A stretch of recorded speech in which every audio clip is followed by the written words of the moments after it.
Having survived at essays with other people's designs, Sauer developed one of their own. It proved to be far more successful, but even then was slightly different from the usual.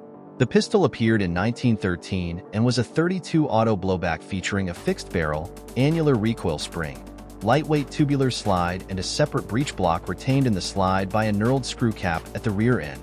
A 7-shot magazine fitted in the butt, and the pistol was striker, fired. Shortly after the World War I, the design was repeated in .25 auto caliber, but this model was only produced for a short time, being too complicated a manufacturing task in such a small caliber.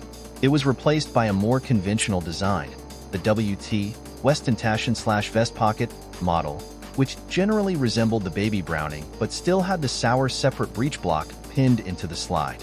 The Model 1913 was a very high-quality manufacture and gained an early reputation for reliability. During the production period from 1913 to 1929, the gun was modified twice. In 1920, Sauer introduced a .25 auto version of the Model 1913, which was designated the Model 1919.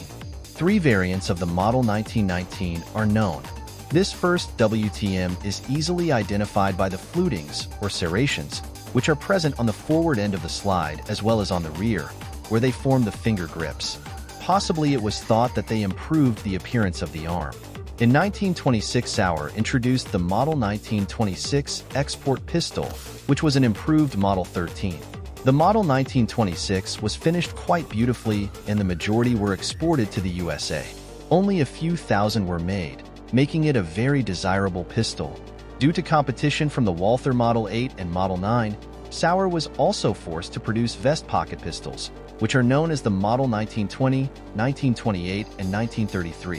In 1930, the Model 1913 was redesigned, and the new pistol was released as the Model 1930. It had more ergonomic grips, better balance, and a few other different features than its predecessor. Shortly after that, Sauer began making further improvements, and in October 1930, the Behorden Model 1930 appeared, which was focused on state customers. This model had interesting features such as a trigger safety, similar to the modern Glock pistol. But with the Walther PP and PPK, Sauer had strong competitors. In 1938, a totally new pistol, the Model 1938, was introduced. The first of the true pocket pistols made by Sauer, introduced using the company name. As known as the old model Sauer, around 170,000 were made. Designed by Sauer's chief engineer Friedrich Zenner, also known as Fritz Zenner.